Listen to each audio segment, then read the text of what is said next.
क्या हो अगर अचानक से पूरी दुनिया में बिजली से चलने वाली हर चीज बंद पड़ जाए, इंसानों के बनाए हुए सारे आधुनिक उपकरण किसी काम के न बचे, तब आप ऐसे हालात में किस तरह सरवाइव करोगे। आज की ये साइफाई कहानी कुछ ऐसी ही है। तो बिना किसी देरी की कहानी शुरू करते हैं। मूवी शुरू होती है और हम जापान के टोक्यो शहर को देखते हैं। रोजाना की तरह हर कोई अपने अपने काम में व्यस्त था। तब हम टोक्यो की एक कंपनी में काम करने वाले एक एम्प्लॉय को देखते हैं जिसका नाम यूंग था, जो अपने काम में बिजी होता है। काम खत्म करने के बाद वो अपने घर वापस लौटता है। यूंग की एक फैमिली है जिसमें उसकी डॉटर, उसका सन और एक प्यारी सी वाइफ है। और यूंग की फैमिली को देखकर हमें ये पता चलता है कि ये सब के सब अपने गैजेट्स में इतने ज्यादा व्यस्त हो चुके हैं कि ये एक दूसरे के साथ टाइम स्पेंड नहीं कर पाते, जिसकी वजह से ये एक घर में रहने के बाद भी एक दूसरे से काफी दूर है। अब अगली सुबह यूंग देखता है कि उसकी अलार्म घड़ी बजी ही नहीं है, जिसकी वजह से वो ऑफिस जाने के लिए लेट हो चुका है। जब वो अपने कमरे से बाहर आता है तो वहाँ उसकी वाइफ भी परेशान थी क्योंकि घर में बिजली नहीं है और साथ ही बैटरी से चलने वाले उपकरण भी काम नहीं कर रहे हैं। और तभी वहाँ यूंग की डॉटर भी देखती है कि उसका फोन भी काम नहीं कर रहा। इन्हें यहाँ कुछ भी समझ नहीं आता,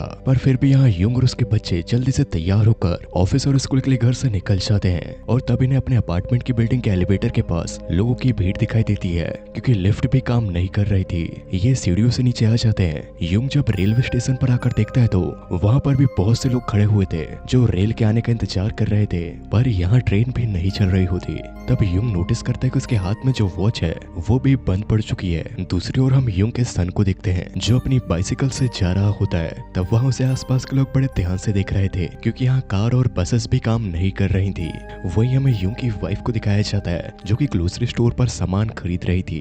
वहाँ वो देखती है कि लोग जरूरत से ज्यादा सामान ले जा रहे हैं क्योंकि लोग इस ब्लैकआउट से डर चुके हैं और अब लोगों को लगता है कि दुनिया में कुछ बुरा होने वाला है। यहाँ यूंग की पत्नी भी बहुत सारा सामान ले लेती है। तब इस स्टोर पर अनाउंसमेंट किया जाता है कि यहाँ पर डिजिटल पेमेंट्स नहीं ली जाएगी, सिर्फ कैश पेमेंट करनी अलाउड थी क्योंकि यहाँ कार्ड स्कैनर्स भी काम नहीं कर रहे थे। ये सुनकर सब के सब एटीएम मशीन की तरफ जाते हैं, पर यहाँ एटीएम मशीन भी काम नहीं कर रही थी।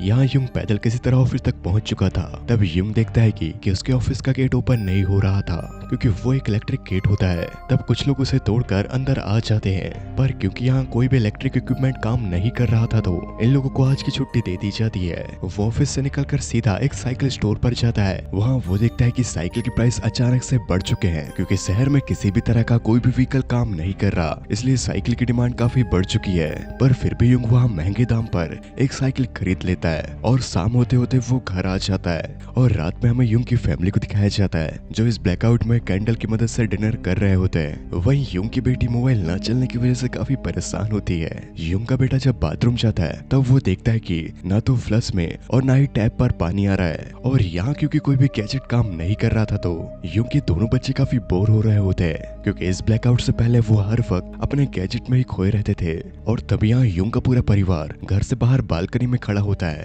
वहाँ से वो लोग देखते हैं कि पूरे टोक्यो शहर पर हर तरफ अंधेरा है। और जब वो आसमान में देखते हैं तो वहाँ उन्हें तारे साफ साफ नजर आ रहे थे और ऐसा नजारा इन लोगों ने इससे पहले कभी नहीं देखा था। यूंग की फैमिली काफी समय बाद एक साथ होती है और ये सब साथ होकर उन तारों को देखकर काफी खुश थे। और अब इस तरह से रहते हुए इन्हें 3 दिन हो जाते हैं। अब इस ब्लैकआउट की वजह से लोगों की लाइफस्टाइल पूरी तरह से बदल चुकी है।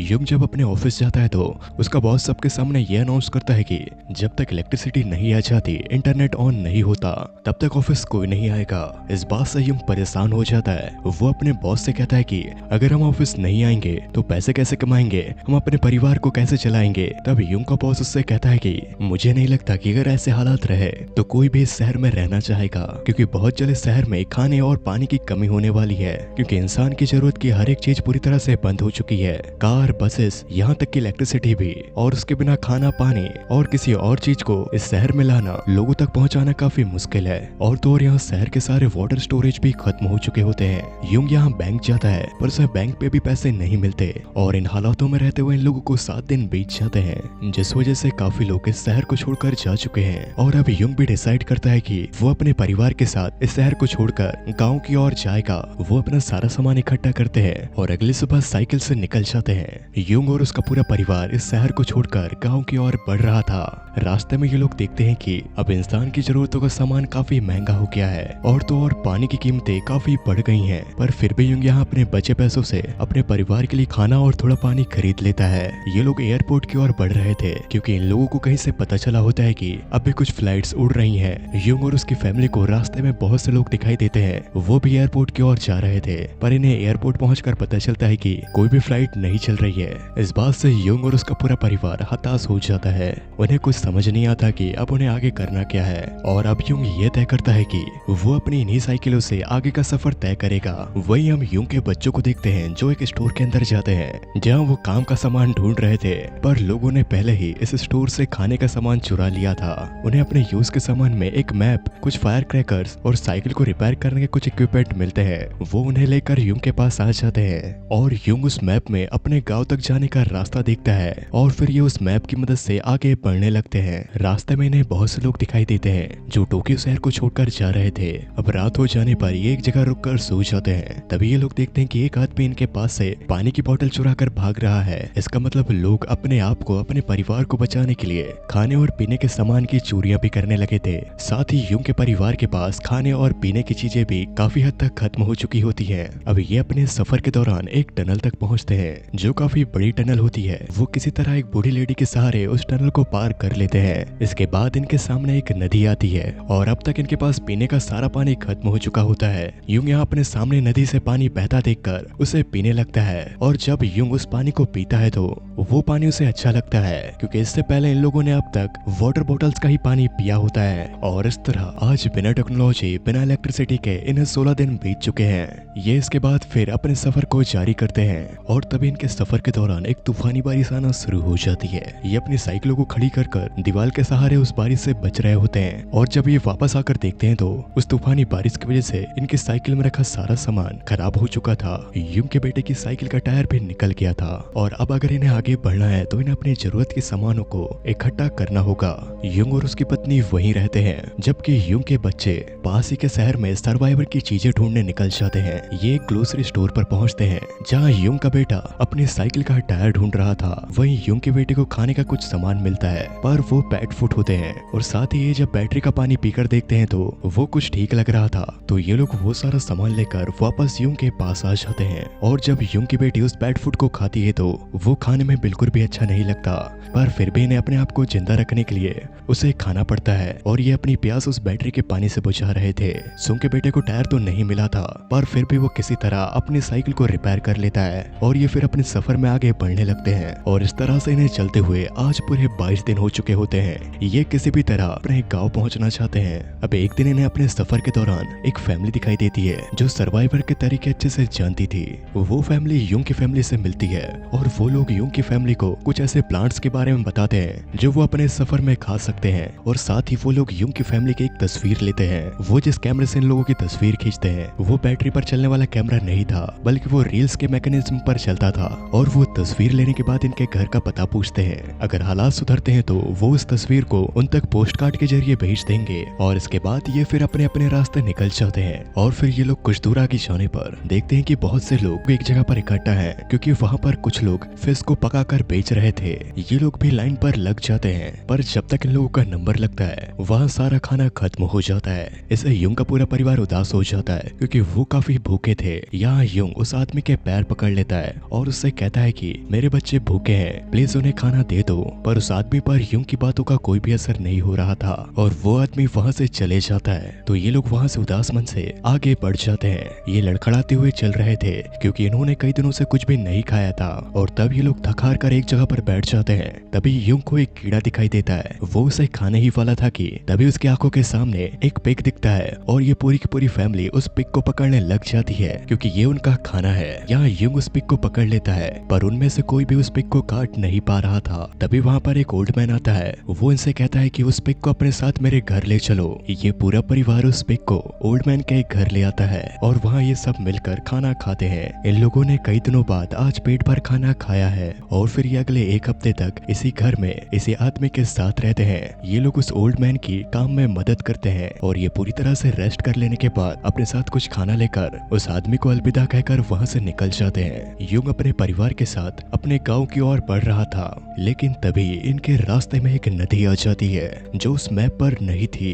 इस बात से युंग के बेटे को गुस्सा आ जाता है और वो उस मैप को वहीं फेंक देता है। दरअसल ये मैप पुराना था और यहाँ सबके सब उस नदी को पार करने के लिए लकड़ी का बेड़ा बना रहे थे और उस लकड़ी के बेड़े की मदद से वो अपना सामान लेकर उस ओर चले जाते हैं। पर उनकी साइकिल अब भी इसी और थी तो उन्हें साइकिल लेने फिर से आना था। यहाँ युंग अपने बेटे के साथ वापस नदी की दूसरी ओर आता है और फिर ये लोग उस राफ्ट में उन साइकिलों को रखकर नदी को पार करने की कोशिश कर रहे थे कि तभी अचानक तेज बारिश होने के चलते नदी के पानी का स्तर बढ़ जाता है और उसका बहाव भी तेज हो चुका था और इस नदी के तेज बहाव में युंग साइकिलों को बचाने की कोशिश में उस राफ्ट के नीचे दबकर डूब जाता है। पर यहाँ युंग का बेटा किसी तरह अपनी जान बचाकर किनारे तक पहुंच जाता है, लेकिन इस परिवार ने युंग को खो दिया है। युंग के डूब जाने के गम में सभी लोग काफी दुखी थे, पर अब भी ये लोग जिंदा हैं और इन्हें इस हालात में भी सरवाइव करना है, इसलिए ये पैदल ही आगे बढ़ने लगते हैं। ये रेलवे ट्रैक में चलते हुए धीरे धीरे आगे बढ़ रहे थे, तभी अचानक इनके पीछे कुछ डॉग्स आ जाते हैं क्योंकि इनके बैग में मीट होता है और तभी एक डॉग उस मीट को लेने के लिए युंग की वाइफ के बैग पर झपट पड़ता है, जिसकी वजह से वो रेलवे ट्रैक से नीचे गिर जाती है और युंग की वाइफ की टांग टूट जाती है। इसका मतलब ये है कि अब ये लोग यहाँ पर फंस चुके हैं। पर यहाँ युंग के बच्चे किसी तरह युंग की वाइफ को ट्रैक पर वापस लाते हैं। वो उसे उठाकर धीरे धीरे आगे बढ़ रहे थे, पर अब भी वो डॉग इनके आसपास ही थे और वो डॉग इन पर फिर से हमला करते उससे पहले पीछे से एक ट्रेन आ जाती है, जिसकी आवाज से वो डॉग वहाँ से भाग जाते हैं। ट्रेन इन्हें देखकर रुक जाती है। ये दरअसल एक स्टीम इंजन होता है जो अब भी इस ब्लैकआउट पर काम कर रहा था और तब ट्रेन से कुछ लोग उतरते हैं और इन लोगों को ट्रेन के अंदर ले आते हैं और साथ ही युंग की पत्नी के टूटे हुए पैर का भी इलाज करते हैं। वहीं हम दूसरी ओर नदी के किनारे युंग की डेड बॉडी को देखते हैं और पक्षी युंग की डेड बॉडी को खाने वाले होते हैं, पर युंग यहाँ पर मरा नहीं होता बल्कि वो अब भी जिंदा था, पर उसकी हालत भी ठीक नहीं थी। वो लड़खड़ाते हुए धीरे धीरे आगे बढ़ रहा था और वो एक खेत में ट्रैक्टर के पास बैठ जाता है। वो बहुत ज्यादा थका हुआ था। तभी युंग को अपनी आंखों के सामने एक ट्रेन गुजरती हुई दिखाई देती है और उस ट्रेन को देखकर उसके पास जो एक फायर क्रैकर था वो इसे जला लेता है, जिससे धुआं हो रहा था। यहाँ हम ट्रेन में देखते हैं जहाँ युंग की वाइफ को वो धुआं दिख जाता है और वो उस धुएं को देखकर समझ जाती है कि उसके हस्बैंड के पास एक ऐसा ही फायर क्रैकर था और वो ट्रेन को रुकवा लेती है। यहाँ युंग के दोनों बच्चे दौड़कर युंग के पास जाते हैं और अब युंग भी ट्रेन पर बैठ चुका है। यूसुंग की फैमिली वापस यूसुंग को पाकर काफी खुश होती है और कुछ ही देर में वो ट्रेन युंग की फैमिली को उनके गांव तक पहुंचा देती है और युंग सीधा अपनी फैमिली के साथ समुद्र के किनारे जाता है क्योंकि युंग के पिता एक मछुआरे हैं और वहाँ युंग के पिता उसे दिख जाते हैं और अब युंग अपने परिवार के साथ इसी गांव में रहकर पुरानी तरह से अपनी जिंदगी जीना शुरू करता है। यहाँ पर लोग किसी भी तरह की कोई भी टेक्नोलॉजी पर निर्भर नहीं होते और ना ही यहाँ पर इलेक्ट्रिसिटी है। युंग यहाँ पर खेती करता, अपने बेटे के साथ मछलियाँ पकड़ने जाता। उसे ये जिंदगी अपनी पुरानी जिंदगी से ज्यादा अच्छी लगती है और इनकी जिंदगी पूरी तरह से बदल चुकी है और इस तरह बिना इलेक्ट्रिसिटी और टेक्नोलॉजी के रहते हुए इन्हें 2 साल 126 दिन हो चुके हैं, मतलब 856 दिन। अब एक सुबह युंग देखता है कि अचानक से उसकी अलार्म घड़ी बजने लगी है और जब वो अपने घर के बाहर आता है तो गांव में हर तरफ लाइटें जल रही थी। इसका मतलब अब बिजली और हर तरह की टेक्नोलॉजी अब फिर से पहले की तरह हो गई है। युंग अपने परिवार के साथ वापस शहर आ जाता है और साथ ही जितने भी लोग शहर से माइग्रेट हुए थे, शहर छोड़कर गए थे, वो सब के सब वापस आ चुके होते हैं। लेकिन अब भी इसके बारे में कोई नहीं जानता कि अचानक से ये दुनिया में क्या हुआ था, क्यों हर तरह की टेक्नोलॉजी बंद हो गई थी। इसका जवाब किसी को नहीं पता, पर लोग अलग अलग तरह की कहानियां बनाने लगते हैं। कुछ लोग टीवी पर ये कह रहे होते हैं कि ये ब्लैकआउट सन की सोलर फ्लेयर की वजह से हुआ था और कुछ लोगों का ये भी मानना था कि ये ब्लैकआउट एक टेररिस्ट अटैक था, पर इसकी सच्चाई क्या थी कोई नहीं जानता। और हमें कहानी के आखिर में युंग की फैमिली को दिखाया जाता है जिन्हें एक पोस्ट कार्ड आया था और उसके अंदर वही फोटो होती है जो इस ब्लैकआउट के दौरान उस फैमिली ने इनकी तस्वीर ली थी। और इसी के साथ ये शानदार कहानी यहाँ पर खत्म हो जाती है। उम्मीद करता हूँ आप लोगों को मेरा ये एक्सप्लेनेशन पसंद आया होगा। अगर आपको ऐसी ही और कहानी देखनी है तो आपको एंड स्क्रीन पर दिखाई दे रही होंगी। मैं हर्ष, मिलता हूँ नई वीडियो में।